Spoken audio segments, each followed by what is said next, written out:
Today on CWN, there's a choir concert tonight. And track has regionals tomorrow. I'm Maya. And I'm Cade, and today is Thursday, April 28th, 2022. Please stand for the Pledge of Allegiance and the pledge to the Texas flag. The Pledge of Allegiance. I pledge allegiance to the flag of the United States of America and to the republic for which it stands, one nation under God, indivisible, with liberty and justice for all. The Texas Pledge. Honor the Texas flag. I pledge allegiance to thee, Texas, one state under God, one and indivisible.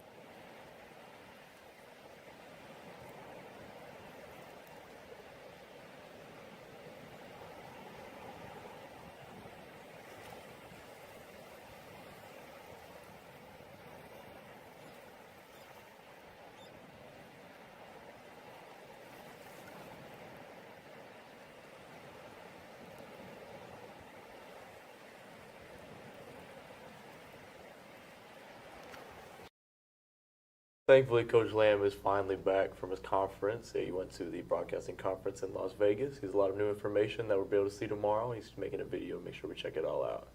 So, seniors, stop by Ms. Geyer's class, sign up and volunteer to work the car wash that will help fund project graduation. The car wash is scheduled for May 7th. We need people to work the 10 to 12 shift as well as the 2 to 4 shift. Emma caught up with Ms. Barker on EOC testing schedules next week. Let's take it to them for more. Hi, I'm Emma, and I'm here with Ms. Barker, and she's going to be giving us more information about our EOC tests next week. Yeah, we're excited about next week, guys. On Tuesday, we have Algebra 1, and on Wednesday, you're going to have U.S. History, and Thursday, you're going to have Biology. So basically what happens, there's no school unless you're testing. And school will start about 1 o'clock on all of those days, so make sure that you're here by 1. We will feed all testers when they get done testing. We will feed you after you're done testing, probably about 12:30 or so. And then on Tuesday, we have the morning classes in the afternoon, which will be 1st, 2nd, 3rd, 4th. On Wednesday, you're going to have the afternoon classes starting at 1, which will be 5th, 2nd, 6th, and 7th. And then on Thursday, you're going to go to all classes for about 30 minutes each, somewhere along in there. So y'all please make sure you show up. And if you're testing, I want to wish you the best of luck. I want you to knock those out, pass those tests, so you don't have to test in the summer or in December. So good luck. Thank you, and that's all from us. Now back to the studio. So if you're not testing, get a little free break. That's nice to have next week as we're counting down the days, guys. There's a choir concert tonight, and Maddie spoke to Frankie all about it. Let's check it out. Hi, it's Maddie with Calallen TV, and I'm here with Frankie. So y'all have a choir concert tonight. Can you tell me a little bit about that? Yeah, the concert's at 6 o'clock. It's going to be in the auditorium, and I think it's going to be about an hour or so. And what are you looking for? Have you been looking forward to this concert? Yes, because we don't have enough boys to go to group choir performances, so I can only do solo and ensemble in district and region. So this concert is really the only thing I can do with the choir. Okay, well, thank you, Frankie. Now that's all from us. Now back to the studio. Attention sophomore class officers. There will be a meeting tomorrow morning at 8 in Mrs. Acosta's room. Please be sure to attend. Y'all will be discussing prom themes for next year. And the challenge team had finals last night. Emma interviewed a few members before the event. Let's take a look. Hi, I'm Emma, and I'm here with Antonio, Paige, and Cooper. and today y'all had your final challenge game. How did y'all prepare for it? Well, we had practices around 3 days a week where we would run through kind of practice tests. Then we also watch other teams play against each other in order to learn those questions too. And since this is your senior year, is there anything you want to say to your sponsor before you leave? Well, I have to start off by thanking Miss Day. She was the challenge coach when I was a sophomore, and she did a wonderful job preparing me for a junior and senior year of challenge. Also to Miss Geyer, who's been our challenge sponsor for the last 2 years. Mom, you did a great job. Thank you so much. You prepared us so well for the games, and we couldn't have asked for a better sponsor. And if anyone wants to join challenge team, where should they go and who should they talk to? So there's going to be 4 open spots because 4 of us are seniors this year. So early next year, they'll probably have some sort of tryouts. Miss Gyra will host them. So if you like trivia, go ahead and do that. All right. Thank you all so much. And that's all from us. Now back to the studio. Now let's send it to Curtis with the rundown on sports right after this short break.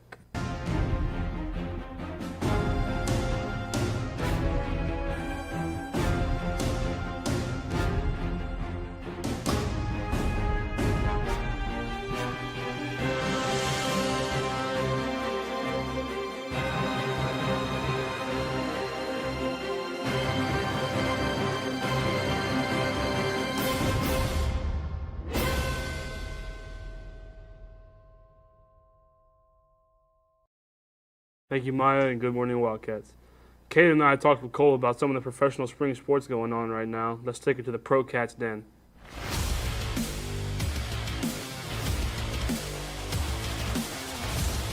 Good morning, Wildcats. This is me, Curtis, and I'm here with Kate and Cole, and we're back here in the auditorium, back with Cats Den Professional Edition. And, there's been a lot of interesting matchups going on this week, and we're going to go ahead and talk about some professional sports, talk about a little bit of NBA, NFL draft prospects, and some MLB. So, there's been a lot of interesting matchups. As I said, we're going to keep it local here in Texas. And we're going to talk about the Jazz and the Mavericks. So, Cade, can you tell me a little bit about this matchup? So it's been interesting so far. As the time we're filming this, the Mavs are up 3-2 in the series. They played the first couple of games without Luka. Those were a struggle, but they ended up winning a couple of games, but I think it was a really big leverage point for them. Luka being back, I think they've come with a whole lot more chemistry. I know Luka dropped 40 points the other night in a heartfelt loss, but I think they'll bounce back and play strong together, and I think Luka is going to carry that team for a couple more rounds. Well, when you look at the series, the Jazz have one of the best defenders in the league. Rudy Gobert is very underestimated, underrated. He's like a Draymond Green type guy. He's not going to put a lot of points up, but he's an interior defender, and he's a menace. In order for the Jazz to come back, they're down 3-2, but in order for them to come back, they have to get him involved on offense. If you watch them, they don't pass him the ball. He only gets about 4 or 5 shots a game, if that, and he has to get him involved on offense. Luka is back, but he's not a great defender. He's only an offensive threat. They have to push him, and they have to push him to the limit and the brink, especially coming off of an injury. But I think if the Jazz don't get Rudy Gobert on offense, then they're not going to be able to win it, and the Mavericks are going to go play the next round. Right, and, interesting stuff right there. Basketball, I don't know much about it, but I think they know what they're talking about. Next up, we got the NFL draft. A lot of big prospects coming up, whole lot of good stuff coming up in the next coming years. Cade, who's your number one prospect you think is going to go in the draft? Well, we saw Jacksonville have a very eventful first round last year. They took both prospects out of Clemson. They took Travis Etienne as well as Trevor Lawrence. So, you have a good young skill position duo right there along with a young group of receivers. Trevor Lawrence's main problem last year, in my opinion, was he just didn't have time in the pocket, and he wasn't able to make a lot of situations due to pressure on him. So I'm going to go ahead and say the first overall pick of the 2022 NFL Draft is going to be Evan O'Neal out of Alabama. And so, we're talking about the Jaguars. We're talking about a team a failing franchise, haven't done much in recent history. And so, yes, they do need an O-line, and I agree with that statement. But I think they're going to pick an Aiden Hutchinson, and a very not good pick. If you look at him, watch his film, he's very smart. He knows the game of football, but he's just not a pure athlete as some guys are. But when it comes now, this guy's not going to be the number one overall pick. But one guy to watch in this draft class is a generational talent and a steal, because he's not even in the top 10 of most mock drafts, is Kyle Hamilton out of Notre Dame. He's long, he's fast, and he's amazing football IQ, and he's all over the field. He's a safety, and that's going to be the steal of the draft. A little bit of underrated players going on here. Cole thinks he's got that's the guy right there. Diamond in the rough here. And that's going to be all from us. We'll get back with y'all next week with another update on all these sports. Make sure to tune back in to Cats Den Professional Edition. This is me, Cole, and Cade signing off. Now back to the studio. Yeah, it's a fun little segment. Make sure you tune back in next week, and we're going to talk some more about sports. The softball team will be competing this Friday against Hidalgo here at home starting at 7. So make sure to mark down on your calendars and come out and support. Shout out to the boys and girls soccer players who made All-State and All-Region teams. Second team All-State, Laramie Miller. All-State honorable mention, Braden Douglas, Steven Dominguez, Devin Garza, Osvaldo Garcia Huerta, Kaylee Smith, and Jillian Curtis. And then first team All-Region was Maddie McCarty. Congratulations to y'all. Later on in the week, the athletes that have moved on to regionals are competing this Friday and Saturday for a chance to be advanced into the state track meet in Austin, Texas. Maya caught up with Amber Gonzalez about more on the meet. Let's take it to them for more. Hey guys, I'm here with Amber, who's in track. So can you tell us about the area meet last week? We all did really good. Our relays did super good, and individually, all the girls did super good. Okay, well that's great. And can you tell us about the regional meet coming up? It's going to be in Kingsville, and we've been working really hard. All of the girls have been putting in a lot of work, and I think it's going to be a good turnout. Okay, well that's great. How are y'all preparing for it? On the track, we've just been running, working hard. Okay, cool. Thank you. And that's all from us. Now back to the studio. And that's the latest on Calallen Sports. Now back to the anchors. Now here's Evan with today's weather forecast right after this quick message. Hey guys, it's Jolie with Mr. Lowe. Mr. Lowe, I hear there's a lot of trouble with the makeup hours. Can you explain more about that?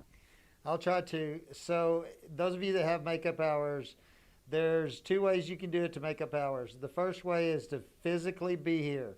So you need to talk to the ISS teacher. You need to come in either in the morning early or after school. Those two ways there to make up. Or on Saturdays. You can come in on Saturdays. The other way to make up is to write a paper for us, basically. Every 100 words gets you an hour. And we have several prompts up here. You can come talk to Ms. Harwell. You can get prompts. If you write about those particular subjects, then you'll get credit for every 100 words. You'll get an hour credit. So you could come in the morning and you could write 100 words and turn a paper in, and you would get credit for an hour for being here and an hour for writing a paper for us. So please get here. If you sign up for a Saturday and you don't show, then you're people that we don't like. Thank you so much, Mr. Lowe. Students, make sure you're coming to the attendance office and checking with Ms. Harwell about how many absences you have and what you can do to make them up. If you sign up, please, please, please make it a priority to come to school. There is a fine if you exceed so many absences. That's all from us. Now back to the studio. Hey, so you already knew. Thank you, Kate, and good morning, Wildcats. I hope you got to school just fine. Today's weather forecast is brought to you by Sonic, America's favorite drive-in. Right now, weather is looking in the low 80s with a low chance of rain with winds up to 20 miles per hour from the southeast. At around noon, as you can see, it'll be in the low 80s with low chance of rain with winds up to 20 miles per hour from the southeast. And this afternoon, it's going to be a bit windy still, but the wind will die down to about 17 miles per hour from the southeast. Other than that, around this afternoon, weather won't change very much. Tonight, weather will drop to about the low 70s with low chance of rain with winds up to 18 miles per hour from the southeast. And for the next 2 days, Friday is looking pretty hot, so I don't know if you have plans for Friday, but it's going to be pretty windy, so be careful out there. With a low chance of rain of 14%. And on Saturday, it's also going to look hot in the low 90s, probably high 80s, with a still low chance of rain, winds up to 18 miles per hour from the south and southeast. And the seniors only have 22 days until graduation, so congrats, we're almost out of here. Back to you, Acres. Thank you, Evan. And that's all your announcements for today, but now it's time for your joke of the day. So, Maya, what's a zombie's favorite kind of weather? I don't know, Cade, what? A brainstorm. You should ask me that. Brainstorm. For all you social people out there, make sure you're following us on Facebook, Twitter, and Instagram at Calallen TV for all the latest updates. Also, subscribe to us here on YouTube to catch all of our latest videos. And as always, stay classy, Cal.